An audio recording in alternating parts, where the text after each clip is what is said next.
You're listening to Were You Still Talking?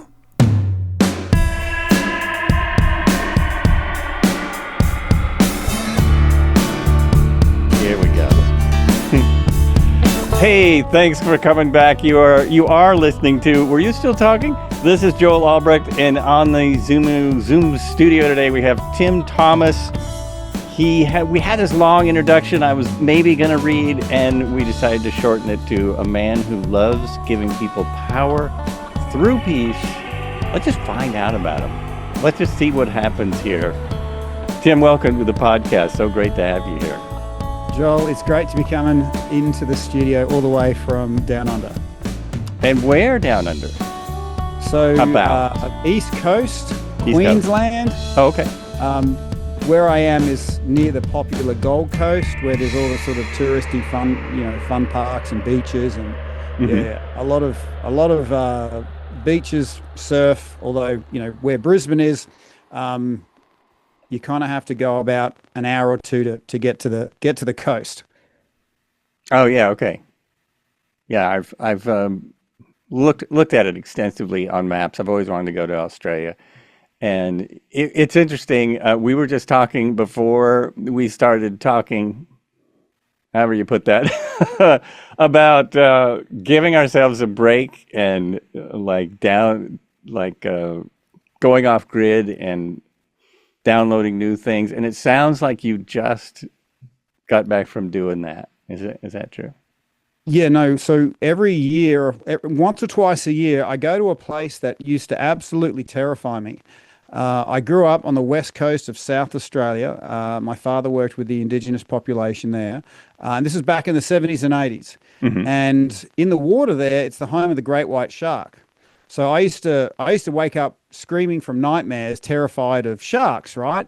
But the thing was, I love the ocean. I actually wanted to be a marine biologist. Oh, wow. But then, so every year I'll go back there and I'll swim in these waters that I used to be terrified of. And there's something so incredibly refreshing about being part of the food chain again. Because the thing that makes, I think humans so terrified, I try to figure out why can 8 people die in a car wreck and it might make page 3 of the news. One person gets bitten by a shark and everyone freaks out. And I think that challenges the assumption that we're top of the food chain, that we're actually disconnected from the food chain. And so for me to go back there and to have that experience, it really taps into a deep ancient wiring of what it is to be completely aware in a scenario. But also too, you're in the water with an intelligent creature like this thing. If you're terrified, it'll sense that and go, well, are you food? All right. And fun fact, a lot of people think if they bleed into the water, they attract sharks, not human blood. We're land mammals. Sharks are only attracted to marine mammal blood. So not to say that people aren't taken and killed by sharks, but they're rarely eaten by sharks because we're not classically on their menu. The point I'm trying to make is, yes, there is a potential, when you get in the water to have a shark attack, but no, they're not thinking about, you as a source of food per se, Right. But, when you're in this green, murky water, and you think that there's going to be teeth coming out at you at any given moment, I find myself going into this place where my courage kind of fails me, and I have to, and I've noticed, what I figured out when I was with the Special Forces, fear is relative to how much you're hanging on to. Okay, the more we're trying to hang on to, the more we fear. So when you're in this situation where you're not in control and your courage is failing you, I noticed that if I started giving the things up that I was hanging on to, like I'm giving up the idea that I'm ever going to walk on land again. I'm giving up the idea I'm ever going to see a sunrise again. I'm giving up the idea that I'm ever going to see a loved one again. And I give it up. And you can be in this totality, in this 100% in this moment. And that energy alone is enough to tilt things in your favor of getting the outcome you want. in any given situation. That's what I've found. And so I personally like to go to those environments where I'm not king of the food chain, I'm actually connected to it. And then I just noticed all this deep ancient wiring comes out, and and and it's funny, as soon as I get that, I often get a lot of, all these downloads about awesome things that to for insights and sharing and all that sort of stuff. So I think I tangented a bit there, Joel. So I appreciate you you listening to that. But from what I just regurgitated, what did you see there for yourself? Well, it's very interesting. I love that concept that you just put out there. Those ideas are amazing. For me, it's really tough because a fear of sharks, in a way, is a bit like a fear of flying.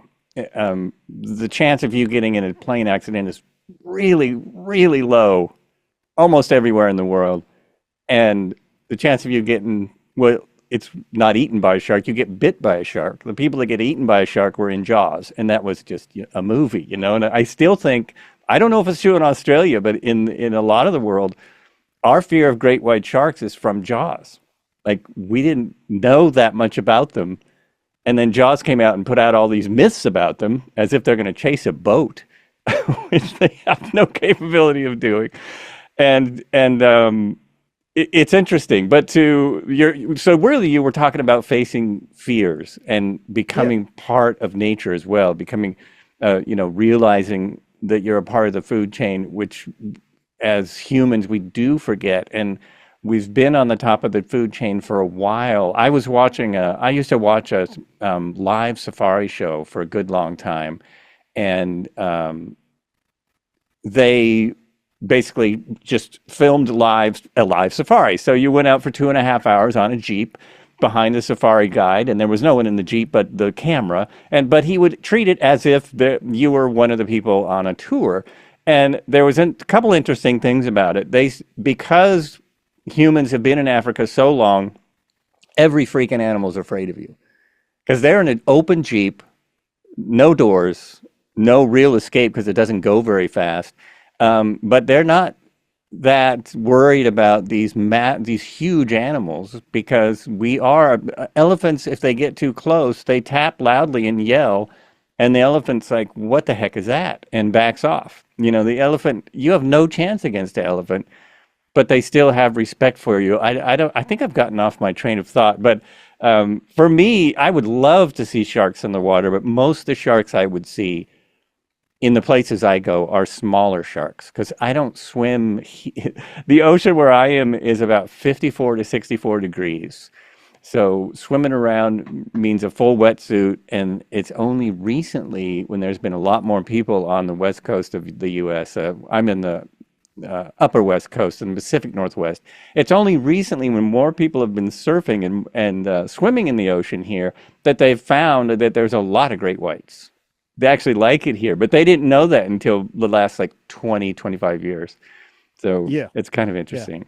Yeah. Well, and you mentioned a good point about Jaws. What Jaws, the movie, did so well was actually reflect back to us two of our most ugly human traits. One of which is that we're not just top of the food chain, we're like God. Okay? We can kill 1 billion of you, and if you kill one of us, we'll kill 10 billion of you. You know? Right. Right. That's our if you talk about like this, yeah, the stuff that we do, we don't even know we're doing. Okay, and we got a small glimpse of that through George, and that's why people reacted so powerfully to it. The other thing was we overlaid the worst parts of us, which is a malevolency that if we've got power over somebody, we'll exploit that. And this is what this shark was doing. Okay, we took what Jaws did so greatly was take two of our most unseen parts of us and reflected it back. The idea that we're disconnected from nature, we're godlike, and the other idea is that if something has power, if I've got power over something, I can exploit that, and I can be malevolent, and I can get away with it. And this is what the shark was doing. So Oh, uh, interesting. Yeah, yeah, yeah. Yeah. And I mean, another thing that most people don't know about that movie is that it created this international hatred of sharks. And Peter Benchley actually took up a campaign for years to try to change people's idea about sharks and that they don't you don't need to kill them. They're not, they're part of nature and stop killing sharks. So it was an interesting backlash that happened. But that village, that little coastal town in Jaws, that Hmm. in my pretty much exactly like my little coastal town. Just simple people, and then you know kill them all. It was there was no point of it was just all fear driven. Right. Um, Yeah, the scene where and all the boats are going out, all the fishermen are going out after and throwing dynamite in the water and yep, all yep. this. Yeah, that was it. That was like the crowd in Frankenstein kind of. It was the villagers, with their pitchforks. We're gonna get the There's something monster. more powerful than us, and if it is more powerful, it's probably going to do what we do, and that's exploit those people less powerful than us. So we can't have that. You know. Right. Right. Mind-boggling.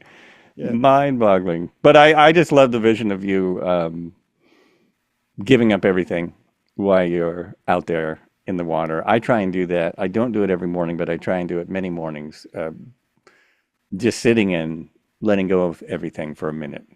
Um, it's a type of meditation practice, and it's really powerful when you connect with it. If you let go of who you are and what you're doing, and you know, realize that there's something still there. Like if you can let go of everything about yourself, everything there's still something there.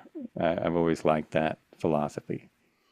I'm loving what you're saying, Joel, because I think that we are naturally energetic, but we're energetic to the level we're blocked. We're energetic to the level we're hanging on to blockages, and we don't even know we're doing it. Okay, an old book once said the spirit stands there knocking, and I never understood what that meant. Um, but when I'm trying to like do that morning meditation, and there's some prick that's pissed me off, and I want to go knock that bloke out. Yeah, Okay, yeah. that's the spirit knocking on the door that I've held a blockage to. Okay, I've slammed the door in the face of the divine love, and it's still knocking there. So when I'm actually aware enough to go, okay, that's the spirit actually going, okay, you really want to connect? I want to remove your blockages. You can't connect with blockages, so we have to remove these blockages. And when I actually get to that point of, oh, and then I feel it in my body, because normally we have some sort of, unforgiveness attached to a tension in our body. Hmm. And what it does without us knowing it is, okay, I'm trying to get in a meditative state, and the spirit goes, well, you're actually blocked here. Then the body goes, no, I want to hang on to that. And that tension, for me, it's tension in my shoulders. And then Right. that tension will create charge, and then charge up the point in my brain, and then I'll throw it back and forth without me even knowing it. And it's kind of squeezed out any chance of me really connecting. So what I'll do is I'll go, okay, where in my body have I blocked, this ultimate form of love?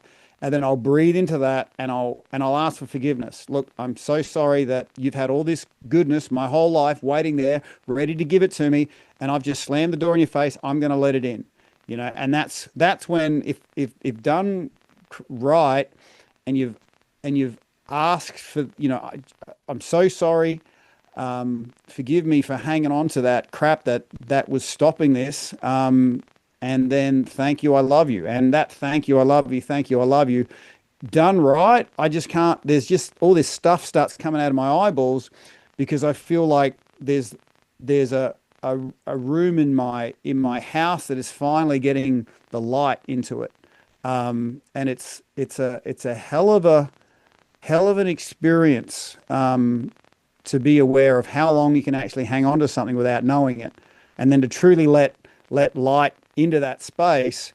Um, yeah, I've not found too many times where I haven't sort of tears coming out of my eyes. That's a really powerful vision there. I mean, it also goes along with we're always kind of searching for something. If you go deep enough into that space, you realize whatever you've been searching for, it's right there. there's nothing outside of you that's going to satisfy this search. You realize, Joel, It's there's a whole there. economy based on us not knowing our sovereign power. Right. Okay. A I simple do. example of that is, Yeah. we spoke of you're looking for an answer outside of you. Okay. But actually the answers are inside of you. So a small example of that, after the special forces, I had PTSD, didn't know what was going on. I couldn't sleep. The doctor said, no worries. Here's a bunch of pills. Oh, I'm shoveling these pills into my mouth and I lost 6 years of my life, to whoa. these pharmaceuticals. Uh-huh. I didn't know that underneath my own skin, the power of my own breath could alkalize my neural pathways, bring healing to my body, bring peace to my mind, turn my bed into a freaking cloud each night. And then waking up with breath work was again another game changer. All these things that if we don't discover, the outside world economizes, monopolizes. Okay. How many cups of coffee are sold each day? I'm not opposed to coffee, but if you can't generate your own energy, you're going to become dependent on that. Don't I talk don't to me till know. I've had a coffee, Don't know and what you and mean. If you're listening to but the podcast, we're both holding up our coffees. well, If you're not seeing this technically that's video, that's ceremonial grade cacao. oh, nice. Yeah, yeah. Very But and nice. again, nothing Cheers. wrong with coffee, but if you have to depend on an external source for energy, then you end up becoming dependent on it. And Yes. and I stopped having regular coffee when I realized that I was in a it's going to sound weird here, but I was in an abusive relationship with coffee. All right. Now Sure. think about this for a second, okay? Every living thing on this planet has a will and an intention. Okay, and the coffee's intention is it to be drunk as much as possible, consumed as much as possible. And abusive relationships never start with abuse. They come with, gifts, sweet promises, and then slowly but surely, the joy of interacting with this thing becomes replaced with the pain of non-compliance. If I didn't do what that coffee bean wanted me to do, and that was drink it all day, it would punish me with, headaches, achy bones, cold and flu-like symptoms, grumpiness. And I'm like, holy shit, this thing has got me. This thing knows that if I don't do what I'm told, it's going to beat me up. And I'm like, I got to get my power back. And that's again, just what I'm just trying to share that if we don't realize the awesomeness underneath our own skin, there's going to be someone outside of our own skin making a dollar from it. And that's why, for me, understanding the power underneath your own skin and how to access that is the ultimate disruptive technology. So many things become redundant in the outside world when you can actually give yourself what you really, really, really, really, really, really, really, really need. And that's, gosh, I mean, there's so many things that are trying to take that, control that, whatever. The whole, I'm not really a capitalist, although I buy things and I use money. But the idea of capitalism is that it's trying to take away the power from mass amounts of people, yeah, there's so many things, and now you have a whole technical side of that. Everyone is so enamored with all the tech we have in our pocket, and I just saw somewhere where it's been 20 years since the iPhone came out. It's completely changed our world, and I mean, as much as I use tech, it's not like I'm completely free of this, but it's a trap. It's a trap, and I see that in my own world as well. Talk about taking your power away, right? I mean, it's especially when people are so worried about something they've just posted and somebody commenting that they've never seen in their freaking life. And somebody makes a comment. Now, especially, I can't imagine if I going through high school with this. I never would have, I don't know what I would have done. Hopefully I would have broken my phone and given it up, but that's got to be really tough going through junior high and high school with that in your pocket, with that in your mind, Yeah, with that you kind can of be taking your attacked energy, as you said. 24/7. Yeah, 20, yeah. and no matter what it is. And I mean, there are I've seen good things also, but you got to surf for them. You got to sift for them. I mean, Well, look, there are some the great people out there. marketers But have figured out the human algorithm in the yes, way that they know our ultimate desire is to feel a certain way. And what they've done is grafted in an economy to that. So, if you're feeling low, you want to feel up, get this car. When you feel this, when you're driving this car, you can feel this way. Okay. Oh, wow. Yeah, really? That's really what I want. And then we mistakenly go, well, I'm going to put into action all the, make a goal to achieve this thing that'll give me this emotive state. And it's not, if you start seeing this, you start seeing it everywhere. right, You're not going to the right, gym to stay healthy. You're going to the gym because you can't feel good the way you are, you know? yeah, And people move away from pain more than they move towards what they really want. So there's a lot of, if you start looking at it, there's a lot of pain drivers out there, but not a lot of things finding out what you truly, truly want. Because if people really knew what they truly, truly wanted and could get it themselves, all this crap becomes redundant really quick. And that's literally been the focus. What's been coming to me in my last 3 weeks when I was off grid, middle of nowhere, you know, um, hmm swimming hmm in cold green waters. Uh, Oh, it was cold there. oh, it was freezing in the middle of winter. And Oh, it's that's just sort right. of It's winter the there. water. There's nothing between us Yeah, and Antarctica, on the west, on the on the south south side. coast of Yeah, Australia. wow, wow. Whew. Amazing. I love the talking about things being downloaded to you in nature because that's really what happens. That is what happens. And yeah.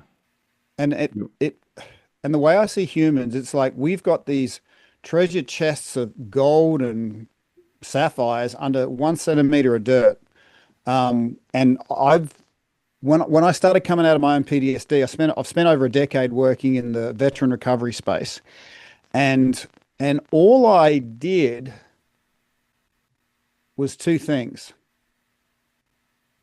And I'm not trained in this area, but these two things helped me achieve a lifetime goal within 12 months. My lifetime goal was to save 40 veteran lives from suicide because it's quite an epidemic in Australia, and I know it is in the States as Yes, well. yes it And is. that was Yeah. achieved within 12 months, um, Wow.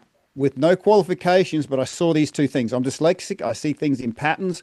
And the pattern I saw was that it's not the pain that is the damaging factor.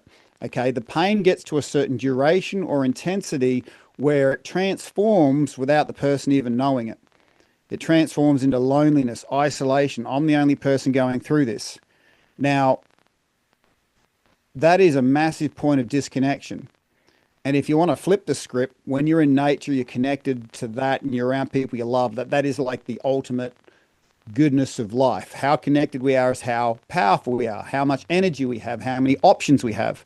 Okay. But if we have become, the pain is transformed into loneliness, I'm the only one going through this. There's words I want to speak, but those unspoken words become like rocks around your heart. And us blokes, we don't do a really good job of speaking to them. But what we do well, and what we respond to well, is if there's someone who's gone through a similar path, if they speak those words that we haven't been able to speak, those rocks dissolve really quickly. Okay, the isolation is broken, and most guys, their jaws kind of pop open like this. I've seen it like this, and they say things like, "Fuck, I thought I was the only one," you know. Uh-huh. And and Uh-huh. and when I hear those words, I know they're on the first part of their journey is their isolation being broken, because millions of dollars get poured into, veteran rehab as well as mental health rehab, but on the spreadsheet they don't see that if a person's feeling isolated, it's just water off a duck's back. You Right. know, when I was in a point of disconnect, it wouldn't matter if I had the best psychologist in front of me. It was hard enough for me to go from my home to their home or even talk to another person that I had nothing left to work with. which leads me to my next point. Breaking the isolation was one thing, but it can't stay there. Veterans and these recovery groups are very good at creating what I call antisocial social groups, where you can only be yourself around people that have been through the same stuff. But that's just sort of amplifying the situation you're in. And that is, I can't express myself. I can only express myself in certain environments. That said, the power of connecting to like-minded people is really powerful, but it can't stay there. So the next thing that I found really worked was getting these guys out of fatigue. So the programs we used to run were the success of which was measured on how much it improved sleep. So I noticed that if we could break fatigue, if we could break isolation, get them out of fatigue, Joel, all of a sudden, this golden compass would turn on inside of them. They knew what they needed to do and they had the energy to do it, but they just needed those two blockages removed. And then they're like, boom, and understanding that you can do with 0.005% of the resources that are currently thought to be needed, right. To create this effective change, because you're working off the fact that these people have 98% of everything they need. They just need isolation broken and gotten out of fatigue, and then crack you've got what I was sort of, my intro was, you get your power through your peace, And how are you able to discover that? Like, what broke that cycle? Well,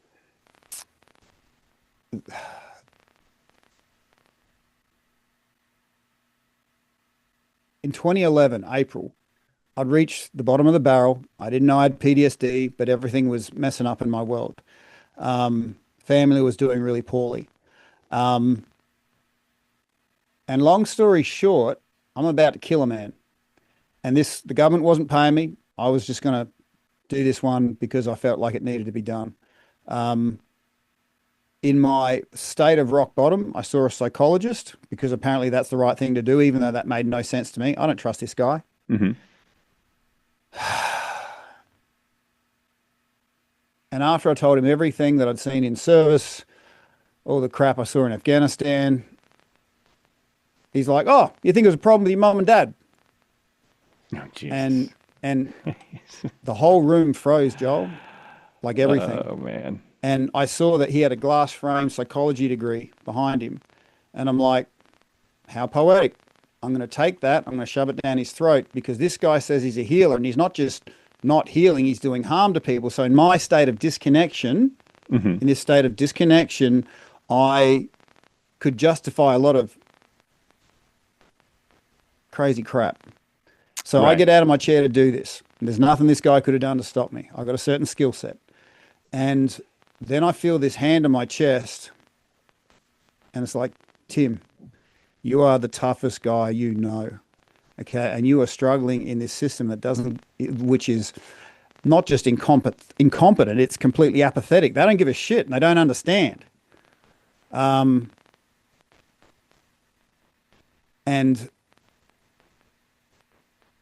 And then it said, "Surely there's other people in the same situation." And I sit back down in my chair, Joel, and that's when I see him.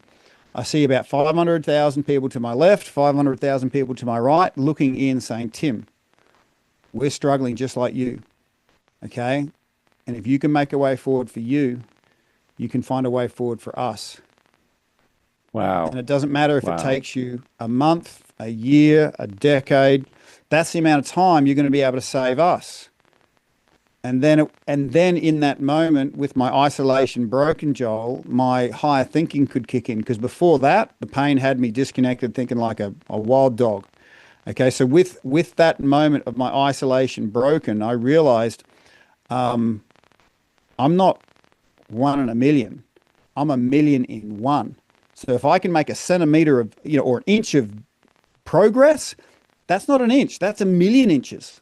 Okay. And at some point, these guys are going to go, "Tim, we're so glad you didn't kill that bloke, because you'll be in jail and you wouldn't be able And to you, have this conversation with us." wow. And so breaking the isolation and the power of that, wasn't apparent to me until I had that lived experience.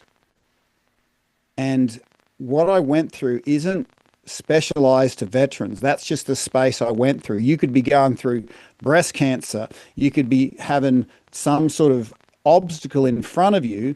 If you ask the question, you know, how many other people are in that same situation? They're all looking at you, willing you on. So you're no longer alone. And if you do these next few steps right, you'll feel the encouragement of all those people. You are not alone in this. And they're going to say things like, you know what, Joel, we're so glad that back in 2025 you made these choices because that's helped us move forward. And that was the tipping point. I didn't know how the hell I was going to do it. I just I just had the perspective change of 1 inch isn't 1 inch. My life isn't my own. It's a million inches. And when you can really crack that, there's no limit to what you can achieve because you've got all those people, just willing you on. That's really awesome. Basically, you had a vision, or you had a bit of an awakening, whatever it is, but you caught yourself, or someone or something caught you, and you know kept you brought you back a little bit. That's amazing, and now you are able to help others going through the same thing because yeah, we have a serious epidemic here, not only with veterans but also with teenagers and younger people. Just and I think people are still going through PTSD from COVID, probably all over the world. But Mm. that's also something that is hard to get over. I'm not sure if And I don't want to say no, long COVID isn't real, but some of it might be just the psychology of it, just you know, the psychology is pretty well, powerful, it's both in the pretty positive and the powerful. negative. Yeah, yeah. And the problem is, Joel, is when people say, you know what, I need healing. Okay. They've often experienced being exploited in that space. Okay. Because it wasn't until I had a chronic injury that I realized that we're not in an age of information. That's a misnomer. Just because there's the internet, it's not an age of information. It's an age of marketing. First 6 pages of Google are marketers. And there's a very big difference to the loudest voice in the room to the one that'll actually heal you. And let me just break this down. A marketer knows how to speak your language. They know how to go, you know what? I've hacked your algorithm. I can speak the words that are rocks around your heart. I can break your isolation. Shut up and take my money. That's exactly what I wanted. I've just got to pay that. No worries and take a pill. But what Yeah. they promise you get a taste of, and in the years you're not connected to the true power because if you really were, you wouldn't need them anymore. So they need repeat sales. That's the goal of the marketer. And years can go by, dollars can go out of your pocket, and what ends up happening is people blame themselves. That didn't work because of me. All right, and you'll either chase another marketer or you'll go, you know what? I tried looking for help, it didn't help, so I'm never looking for help again. But a healer operates very differently. What a healer will do is understand that they're human. Their energy is not enough for two people. But what they've developed, what they have mastery of, is a connection to something super powerful. Okay, so remember how we're naturally powerful. It's not more power we need, it's the blockages removed, okay, or the alignment needed. So what a healer will do is connect you to something powerful by either a few shifts of alignment or removal of blockages, and then you've got that for the rest of your life. But it's a redundant technology straight away once you've got that connection, you know. So the people that start their seeking journey of healing really need to be honored because they're a vulnerable group, and that's where I feel very passionate about helping people on their seeking journey, connecting them to the powerful stuff. Because there comes a point when you're connected to something super powerful that you know what, I got so much of this, it feels right to share this abundance, you know? Hmm. Because Hmm. I'll tell you something that that people don't know. Not many people know this, but in that first year of me working with veterans and saving over 40 veteran lives from suicide, I was doing great work. But what nobody knew was that every 6 or 7 weeks, Joel, I'd have to drink alcohol for 3 days straight to reset my own system, because generosity is good, but it can be done wrong. I'll explain how this works. So if I'm just adequate, if I'm at 100%, Hmm. and I noticed that if I gave 10% away to somebody, I would have an attachment to that, saying, you know what, I've given you 10%, you better do something with that. And I'm down to 90%, right? And I'd give and give and give until I got to a point where I was just protecting myself. So what I do now is I don't give of myself anymore. I give of my abundance. So the way I see it is, Oh, if I'm at 500%, if I connect and remove any blockages, on the daily, then I'm at 500%, and I can give 20% away each day. I can be more consistent, and I'm completely not attached to whether people love it, hate it, tell me to F off, you know? So, so healing is the first step to abundance. Um, I said a lot there. I hope that lands over there with you, Joel. it absolutely does. It absolutely does. I was going to just say something a little bit racist. That sounded so Australian. The part about having to drink every every so. Oh yeah. I just thought, well, of course that's how he started out. It's Australia. I'm going to try. I got to do a little tech thing. All righty. If I make Zoom too big, then it looks scary. Then I'm scary looking at my face. All right. Is there a thing of self-acceptance there, Joel? Yes, there probably is. Absolutely. It's Okay, one thing let's you'll talk about find. that. It So was when you one see thing that you'll find scary, in a lot no, of no, no, people that do this. You know what I mean? It's I got a good question yes. for you. I got a Okay. good question for you. Okay, so when you say, you see that scary thing of you in the mirror or on Zoom, right? Yeah. Yeah. Where do you, if you were to go, oh, that's scary. If you were to check in with your body, where do you feel that in your body? Probably right in my chest. Got it. Actually, right in there, right in the chest. Right. Yeah. Okay. So, so breathing is often a place where we hold certain tension. Hmm. Okay. So when we break that tension with our breath, often it has a flow-on effect to that emotional state. So I just want you to. We're going to do something right now, and we're just doing this live. This is not planned. Okay. So that scary feeling in your chest, I want you to amplify it. I want Oh, you to double it. Okay. wow. Double it. Interesting. Like really feel it. Like Okay. what's that kind of like? Okay. I'm literally blowing up the picture to full screen Yep. so I can get that Yeah. feeling. Like, I want yeah, you to double what's it, scary about amplify it. this? All right. And take a few breaths to make it bigger. Make it bigger. Make it bigger. All right. Now, if you were to give words to that state of being, what would it be? Um, Stifled, I guess. Stifled. Yep. Stifled, Yep. kind of cut off. Cut Um, off. Yep. you know,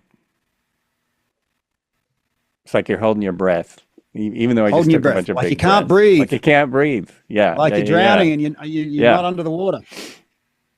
Okay. So Like that. Like that, like the beginning of a panic attack.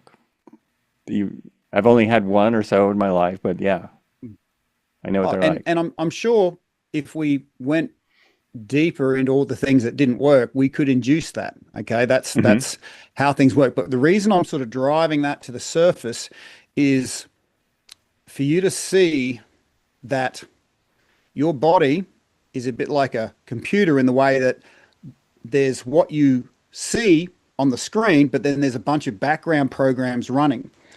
And sometimes, if what you see is going really slow, it's because you've got these background programs running that you didn't know are running. So I've driven to the surface the cost of you having this unworkable negative energy in your body. All right. And I've driven up the cost of it. So you actually see, let's just give it say that's taking 15% of Hmm. your energy. And that's always taking it up, not just in this moment. I'm just bringing it to your awareness, right? So, Right. so what I'm Right. going to do is just a little technique that's going to draw that out, okay? And the energy that you're wasting on it gets dissolved and you become more energetic, not because we're getting more energy, but because we're getting rid of, shutting off those programs that are running in the background. Does that make sense? Yeah. Yeah. Yeah. Okay. So, do you have a towel or a jumper or anything like that nearby that you can grab? Let me think. If I jump up for 2 seconds. Jump Sure. up for two One seconds. second.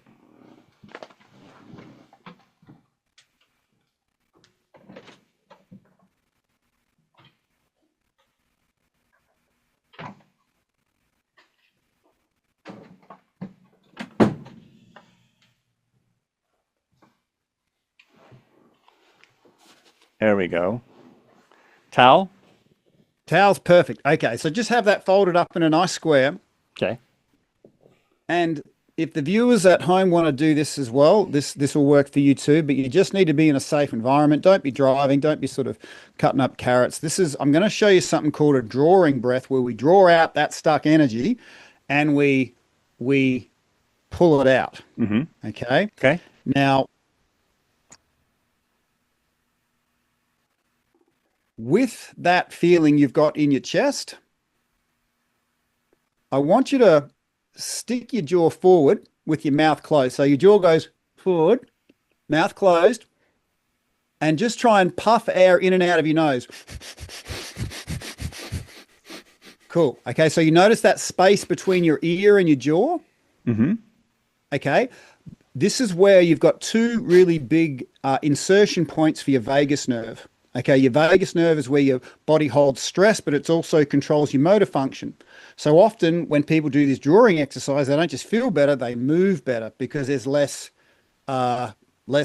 stuck energy. All right. Mm-hmm. So what we're going to do is long, slow breaths in, and as we breathe in, we look up, and as we breathe out, it's kind of like it's like you're trying to clear your throat, going,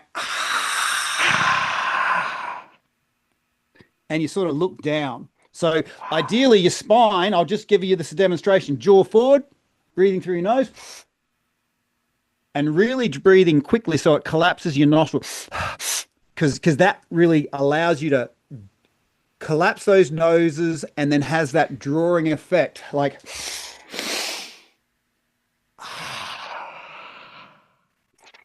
and I want you to picture nice slow breaths and you're drawing up that stuck energy and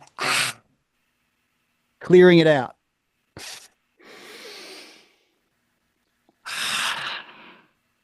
It should feel like yawn juice coming up your neck, like yawn juice coming up your neck, like you want to yawn. Out, out, out, and really work that exhale. All that stuck energy is in that last cup of air. That's it. Good. In through your nose. Out, out, out, out, out. Remember, that last cup of air is where that stuck energy is. Okay, and now we're just going to do it short and quick to bring it to the surface. And then when you're ready, you're going to have this yawn come out, which I want to be really loud, and it's going to look like this. Let me give you the demonstration. We go, and then when you get to that point where you can't stop it,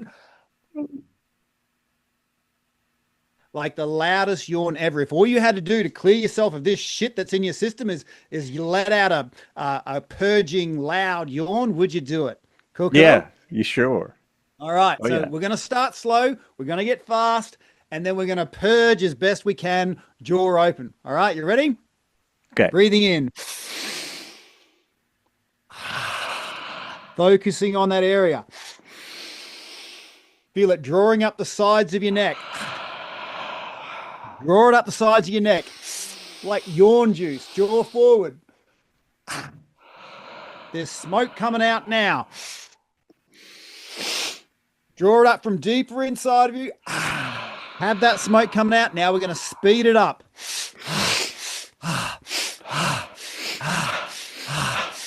Feel it coming up. Feel it coming up. Feel it building up. Feel it building up. Feel that yawn becoming unstoppable. Grab your towel. Grab your towel. Take a deep breath in, and let it out. Let's go. Woo! Woo! Out, out, out, out, out. If you got more in you, let more out. Woo! Just shake that shoulders. Got a bit loud there. Probably did. Just let that Sorry. energy integrate now. Okay, just take a moment, check in with your body. Energy's got an intelligence of its own. It'll go to where it's supposed to go. It'll heal where it's supposed to go first. Not where we think it will, but it will go to where it needs to go.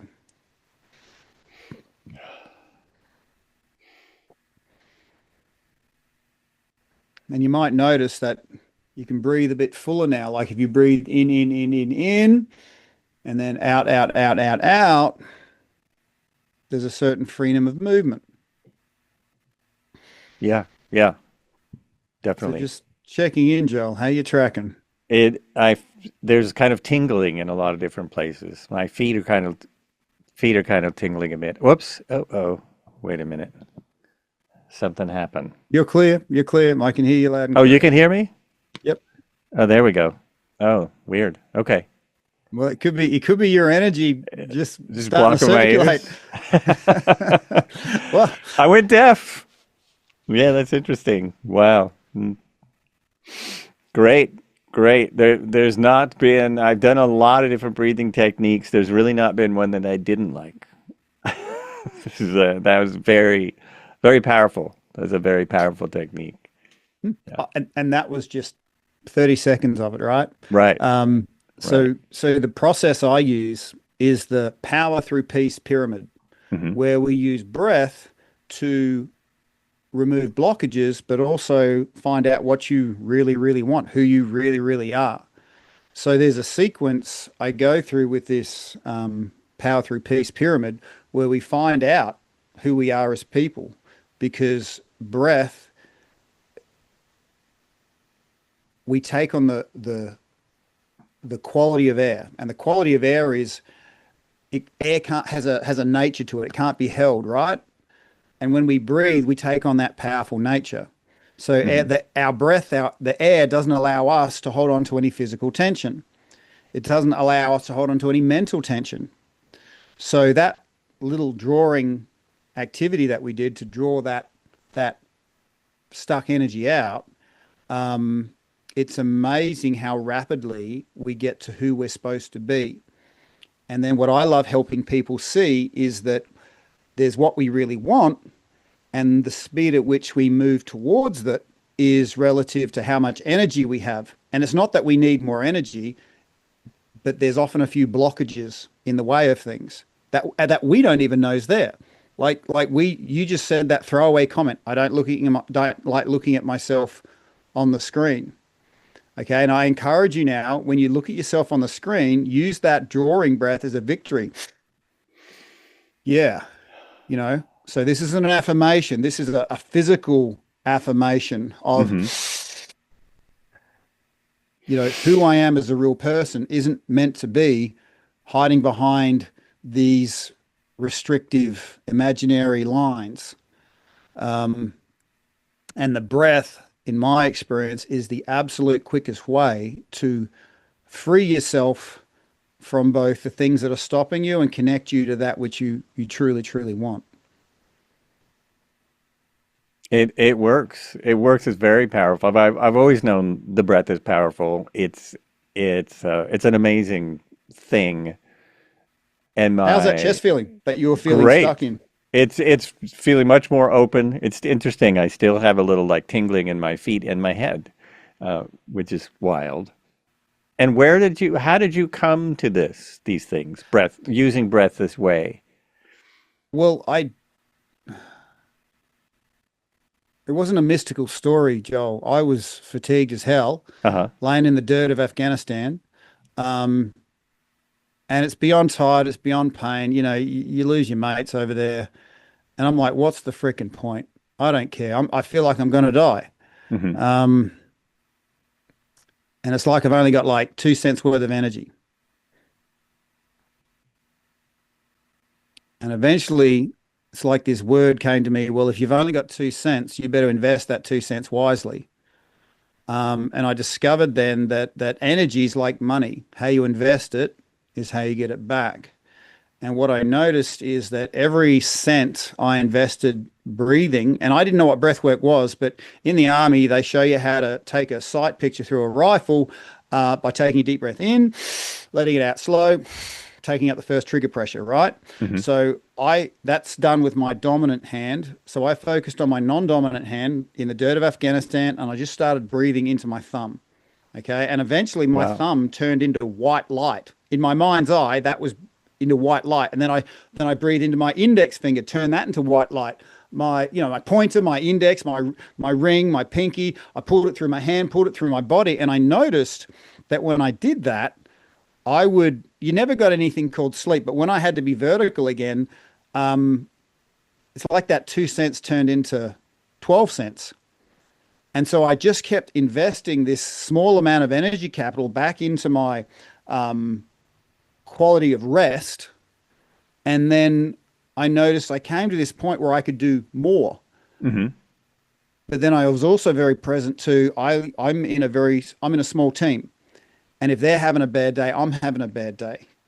So do you remember what I said? You can connect into power, but there comes a point where it's a very natural thing to pay it forward. So I started then. I didn't know what breathwork was, but I'm like, well, I'm just a private. I get told to do what everyone else tells me to. What can I do? But I did have a supply of coffee, and I started making guys coffee. And that might not seem like much, but there was something stopping me from doing this. And that was in the special forces, it's a very special dynamic. Hmm. Not everyone there is a secure individual. So if you do an active service to an alpha male who's a bit insecure, they have that sense of entitlement. Oh, I deserve this. I'm above you. You're below me. You're a servant. And I'm like, no, I've worked too hard to be here. I knew I was going to be called the brew bitch, right? Oh, okay. But but I've heard two audible whispers in my life, Joel, like literal voices from outside of me. And Hmm. one was in Afghanistan. And I'm in this like, I know I should do this, but F those guys. If someone calls me the brew bitch, they're getting knocked out. Um, and then this voice from about 2 meters away, slightly to my right, whispered, take the ego out of it. And it could have been any number of things. The extreme fatigue, my own brain playing tricks on me, or it's plausible that there could have been something else in that space. But I'm like, I'm just gonna, what would life be like to do something and not care about what other people think? And I'm like, shit, that Right. would be like Right. freedom, Yes. and what the fuck are we For over here yeah. fighting for? You know? Yeah. And so I discovered something that I called the ego bridge. The second you stop caring about what others think, it drops and you can walk over it and get anywhere you pretty much want. The ego bridge. Drop the ego, it becomes a bridge. And so I made coffee for the guys. I got called the brew bitch, but then something magical happened. Living so close to people, you get to observe how they interact with their own team. And if there's not an enemy around the place, special forces guys often turn on each other, always saying what you're doing wrong, how you could have done it better. And I noticed when I dropped off a thermos of coffee, they'd take a sip and then they'd immediately take a second sip because they realized it was good coffee. And then I would see these big shoulders stretching up, looking off to a far horizon, and then everything would just stop. The arguing would stop, the tension in their body would fall away, and they're no longer in the war zone of Afghanistan. They're in some coffee shop back home in Australia. And it was in that space I discovered the power of servanthood.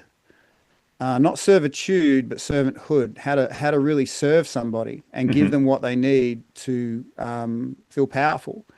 Uh, and And soon enough, this coffee thing started becoming more of a collective experience. Like the officers would sit down with the corporals and sergeants, and they'd have coffee.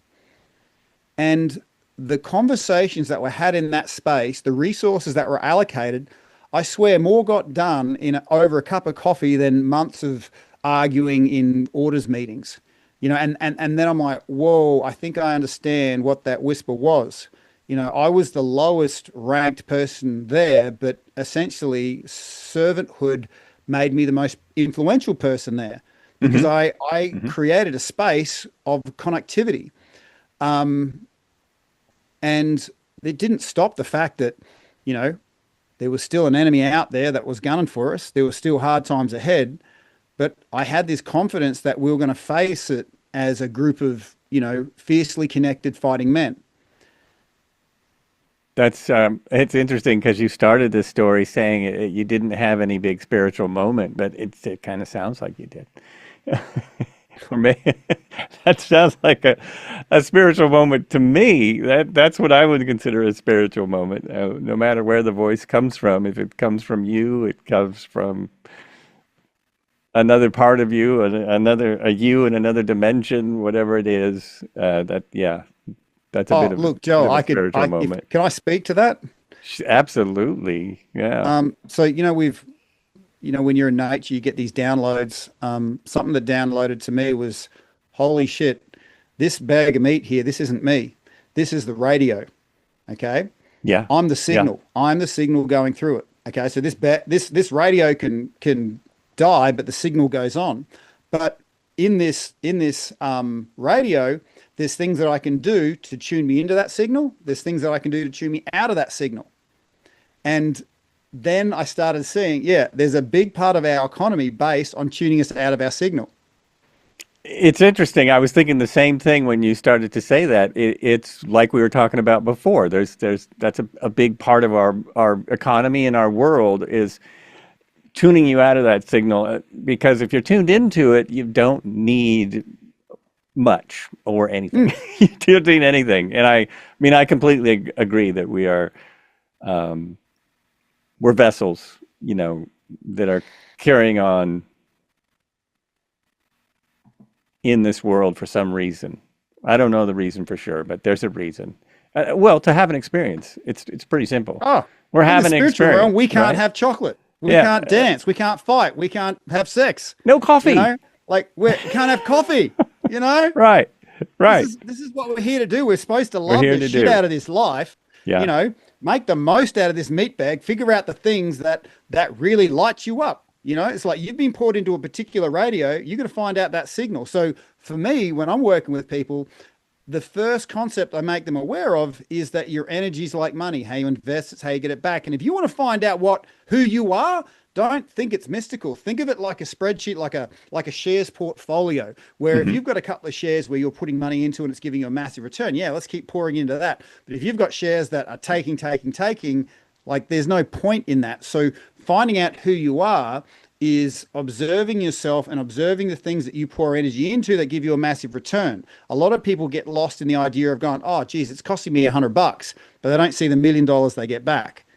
Okay. And this is where people get lost because they only see the initial expenditure because it's the darndest places that give you the biggest returns because most people don't really know themselves. They stick to what is a safe version of what other people have told them.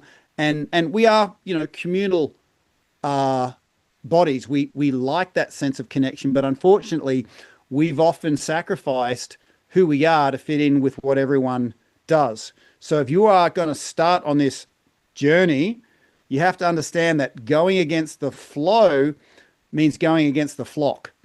Okay. Right. Right. And so Yeah. And walking it this can path, feel really uncomfortable. yeah, Right. Yeah. yeah. But I'm hoping conversations like this one can break the isolation of people listening for them to go, no, I get it now. And I'm going to keep my branches in the sun. I'm going to align myself with that which is most returning for me. Because if you divide everything up into two categories, there's things that bring you more into alignment and give you more power, more clarity, more energy. And there's things that take you out of alignment. less power, less clarity, less energy. And there's no holding ground. You have to, the wise person knows there's no holding ground. You're either going up or going down, and you're doing it with velocity. Um, and I noticed in the times when I was disconnected, no energy, no options, the future's horrible. That's when all my substance abuse happened.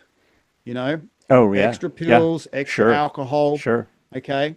But then when I'm, connecting to that which is most powerful, feeling a tactile lived experience and making those hard investments.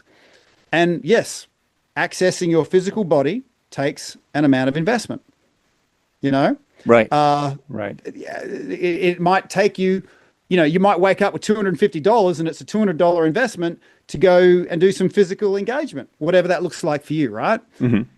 But people go, oh, I've only got 250 and it's going to be an expensive day, so I'm just going to hang on to what I have.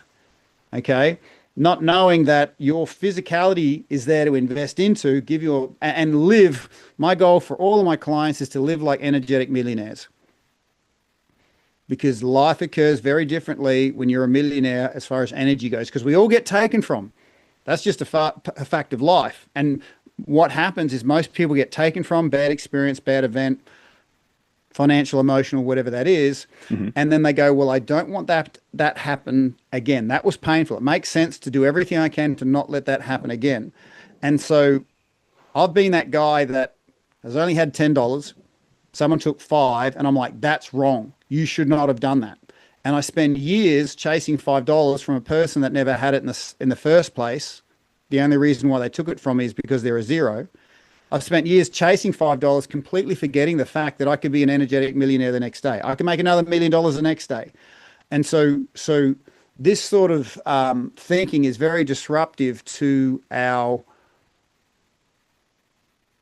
limited thoughts that work around the idea that the best parts of us are outside of us. Oh, right. Right. Yeah, that is the probably the most prevalent limited belief we have.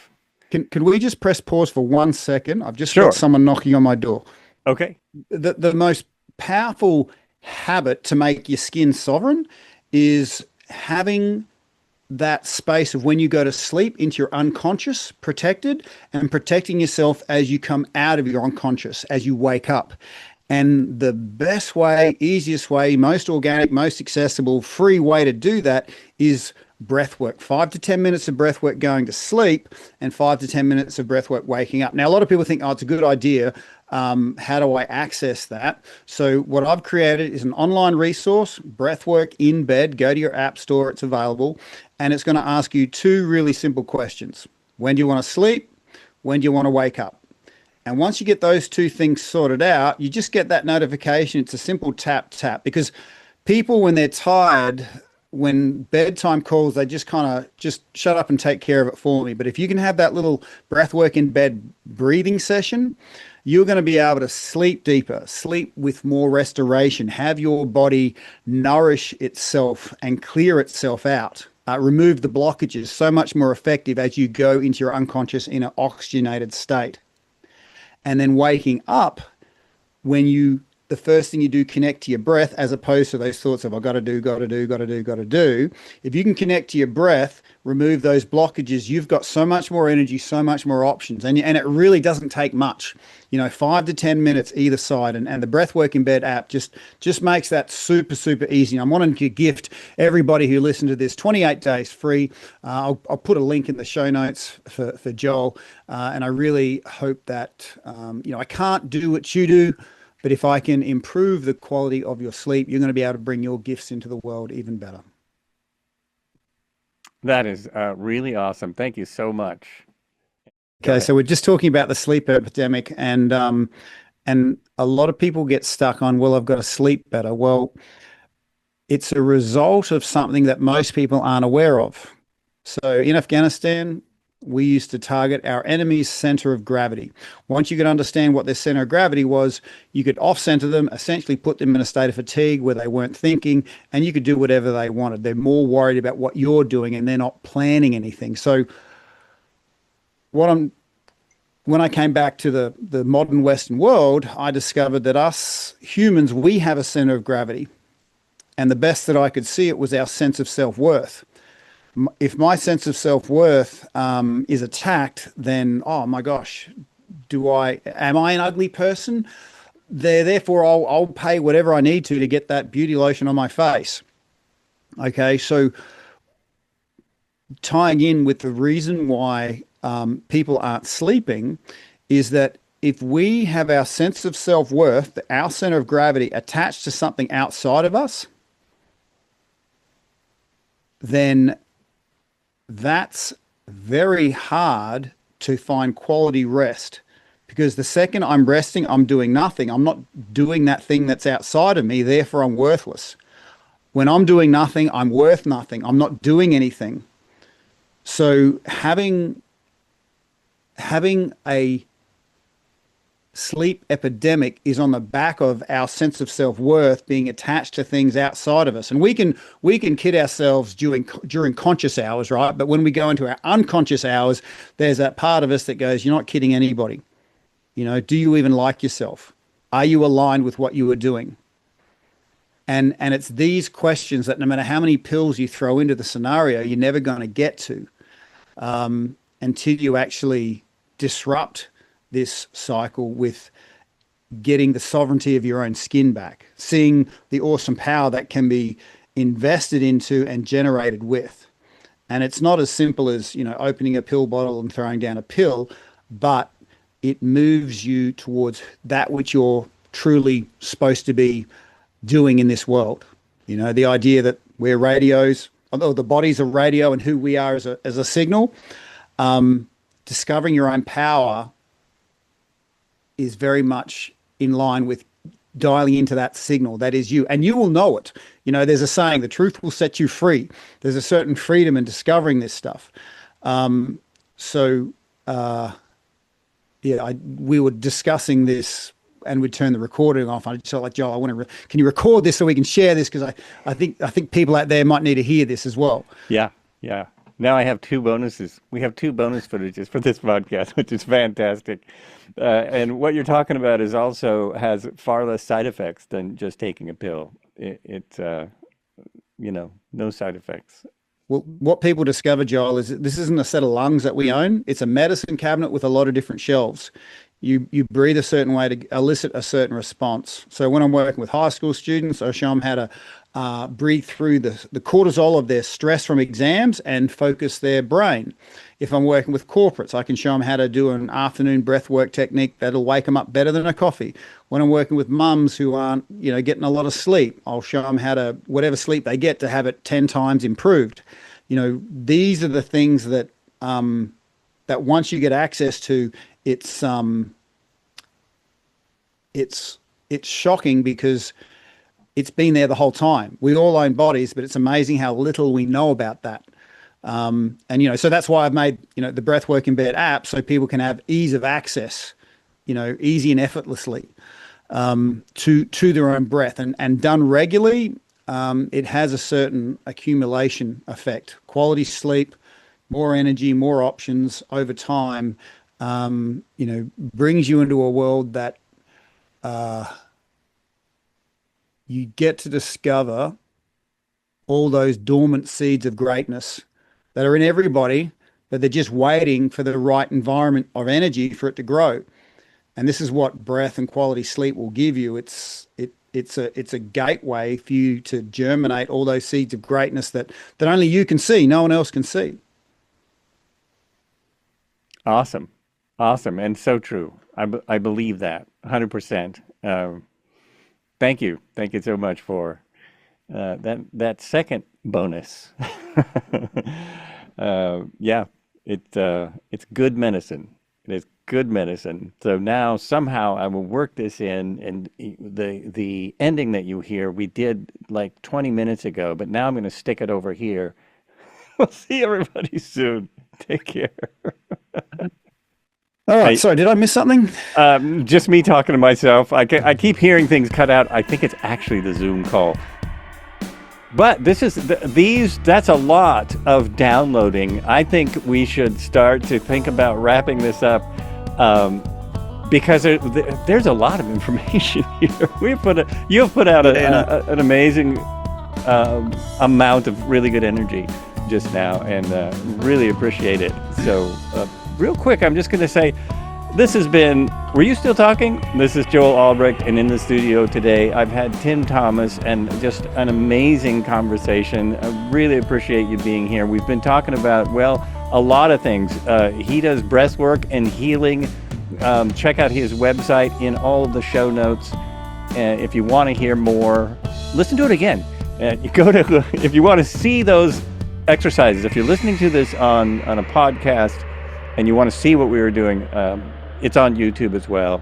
So you can check that out. And thank you so much for listening. As always, be good to yourselves and be good to each other.